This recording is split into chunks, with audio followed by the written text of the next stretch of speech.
Thank you very much. Let's take our seats. Asanteni sana.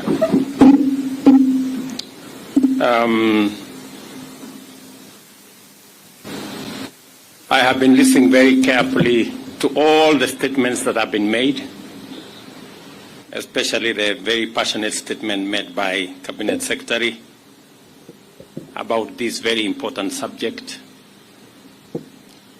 And it speaks to the gravity of what we have to deal with, especially in the context of the losses to families, to the country, on what happens in our roads. Transport systems play an indispensable role in economies, serving as critical networks for economic vibrancy, productivity, and competitiveness. With the continuous growth of our economy, the demand for road transport also rises, and indeed, over 90% of goods and services rely on road transport wholly or significantly. The bottom-up economic transformation agenda identifies infrastructure as the fundamental enabler of productivity and, consequently, the development of a dense network of good quality roads throughout the country is a priority. Safe roads and safe road use by all stakeholders are critical to maximizing the efficiency and other gains from our road network, although increased economic activity must inevitably result in higher usage of road network and pose a higher risk of accidents. Concerted action can keep the actual incidence of crashes and resultant injuries low. We have witnessed a higher frequency of road crashes in many parts of our country, and especially in our road network, leading to fatalities and serious injuries, besides other forms of loss and damage. The factors driving this concerning rise in these incidences are many, and often involve a combination of low road capacity, poor maintenance of both roads and vehicles, low enforcement of traffic rules, and reckless behavior by motorists, passengers, and pedestrians.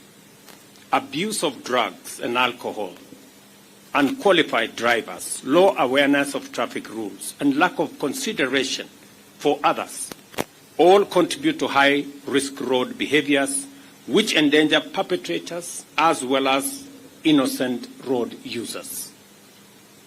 There has been an appreciable increase in investment in the development of our road network, both in terms of coverage and quality. Even as we continue to extend the reach of our roads, we recognize the urgent need to take efficient action to radically enhance road safety and drastically reduce the frequency of road crashes, fatalities, and injuries. To succeed, such action cannot be unilateral. Rather, road safety must be understood to be the outcome of consistent collaboration between various actors in the public and private sector, civil society organizations, the media, development partners who are present here, actors in the whole of this space, and I have been privileged to listen to many people who have very positive contributions to make to tame this menace. In the public sector, our justice, law, and order agencies must coordinate the sustained, robust law enforcement by ensuring that offenders are detected, apprehended, prosecuted, punished swiftly and transparently. Corruption is an enabler of impunity and a significant contributor to road carnage. We all know how the contribution of corruption aids overspeeding, reckless driving, drunk driving, and allows those who commit these crimes to escape because they can bribe their way through our system. Road users especially the private sector transport operators, as well as the motoring community, also have a duty to comply with the Traffic Act and every road safety requirement without seeking shortcuts, evading inspection, neglecting motor vehicle safety maintenance, reckless behavior on the road, and paying bribes to avoid accountability are serious forms of contributory misconduct which must be dealt with. The media and civil society also have a role to complement public and private sector efforts to provide training, education, and awareness with regard to responsible road behavior and promoting a safety culture based on consideration for the convenience and welfare of other people. We have been informed that we all know what needs to be done. We all know that the largest contributor to road carnage is overspeeding, reckless driving, drunken driving. The numbers have not been coming down. The numbers have been going up. Every year, the numbers are going up. Waziri and your team, the numbers have to come down.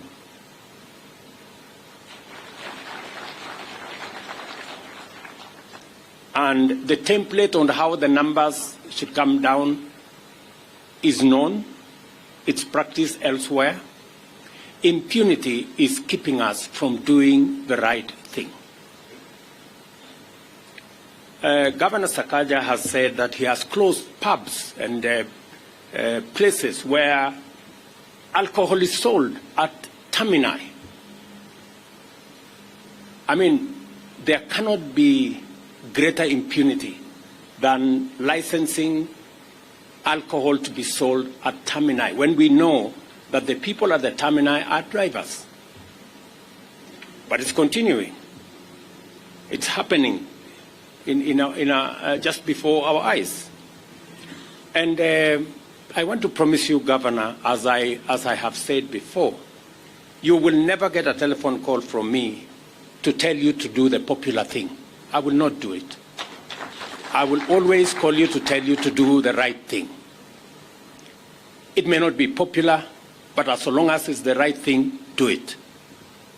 The challenge we have, and that is why we haven't made as much progress as we should, and that is why we have not achieved our potential as a country, is that those of us who have the opportunity to lead, those of us who have been chosen as leaders, want to do convenient things, want to do popular things. And I will say this again. As leaders, we are elected to lead, to serve, and to make a difference in people's lives. We are not elected to be popular. If you want to continuously to be popular, don't be a leader. Be something else. There is an opportunity for you to be popular all the time, for people to clap to you to clap for you all the time. Be a comedian. That way, you don't have to struggle. People will continuously clap for you. People will continue to laugh at what you're saying, and people will continue. You will continue to be popular.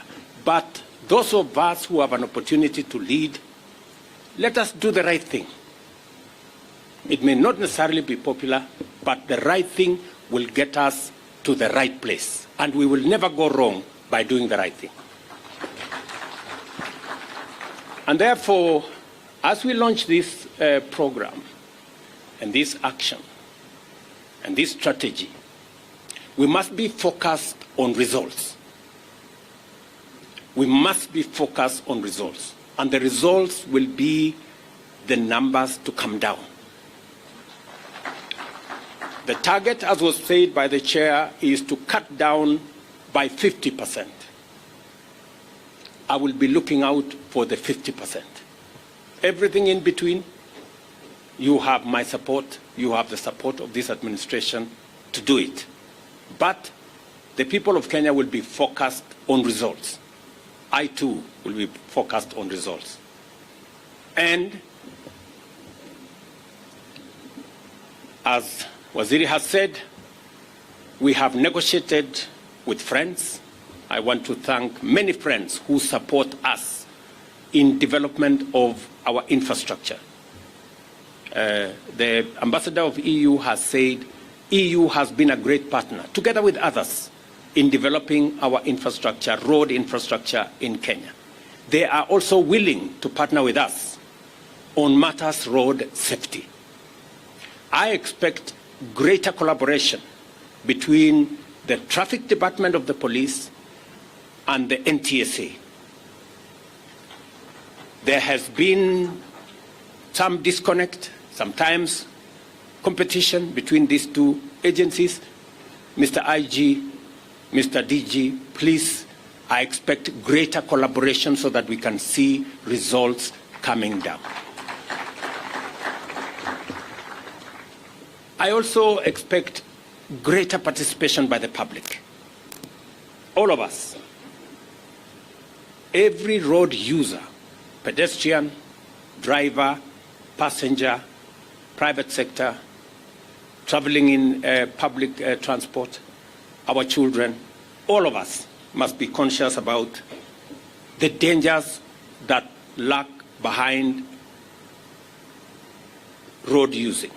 And therefore, it is my expectation that we will be the administration that will finally deal with this challenge.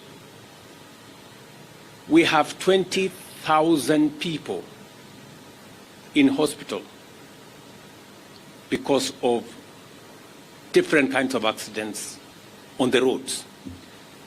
We're spending a colossal amount of money trying to treat them and to take care of them.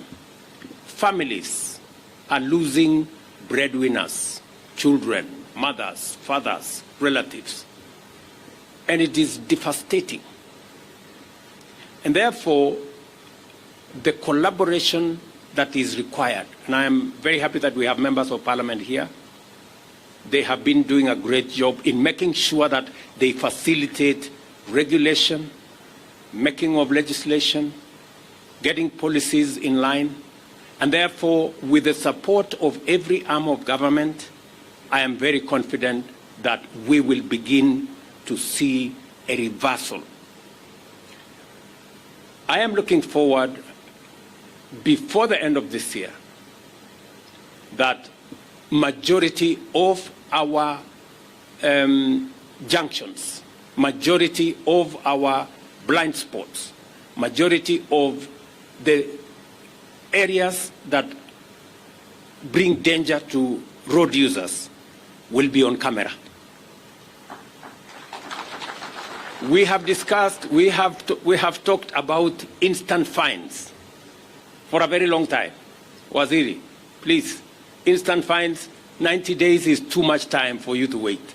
Let's do it so that we can get everybody behaving because they know somebody is watching them. It is therefore proper and fitting that we all demonstrate our commitment to road safety through concerted efforts, collaborations and partnerships, as well as a sustained campaign to enhance infrastructure design, intensify awareness of campaigns and civic education, strengthen law enforcement, and support in the entrenchment of a national culture of safety and responsible road behavior. The launch of the National Road Safety Action Plan is a good starting point for our coordinated multi-sectoral endeavor to improve road safety in our entire road transport system. I expect government ministries, departments, and agencies to lead this effort through a multi-agency framework to steer the implementation of this plan and ensure that public sector provides a model for road safety.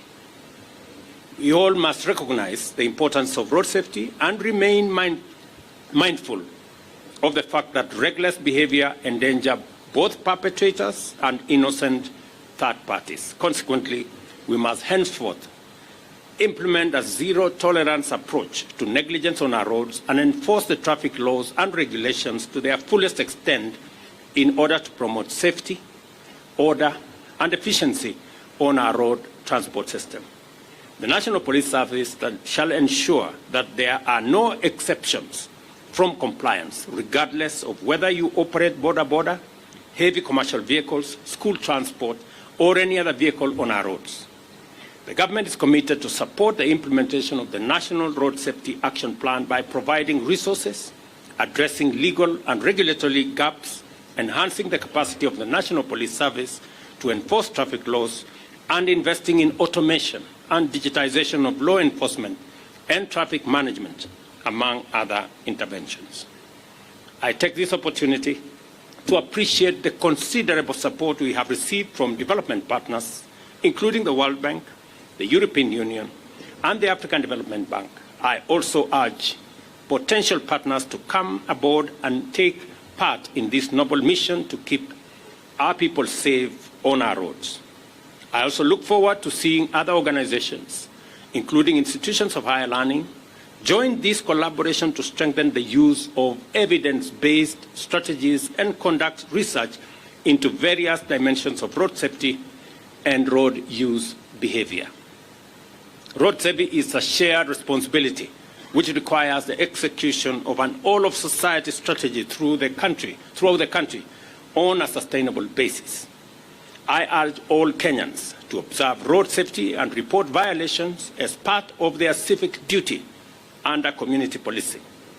Do not travel in overloaded vehicles and use the earliest opportunity to make sure that you report speeding or recklessly driven vehicles. The police must collaborate with citizens and ensure that dangerously driven public service transport vehicles reimburse fares upon arrest. We are determined to transform Kenya's road transport system from sites of frequent carnage into an efficient network that drives productivity and competitiveness, because it is our intention to make sure that travelers reach their destinations and Kenyans travel safely in pursuit of opportunities to all places at all times. The collaboration that I see here from the Matatu Owners Association, those who are in the Association of Drivers, the ministry, and all actors, is a collaboration that will give us the opportunity to succeed, and not just succeed in a big way. So I look forward to 1 year from now, we will have another meeting. And in that 1 year from now, KICC Murkomen, you better come and report to us that the numbers are coming down. Otherwise, you will be in a lot of trouble. The first National Safety Action Plan 2024-2028 is officially launched. Thank you very much, and God bless you. Let us all be upstanding, all of us.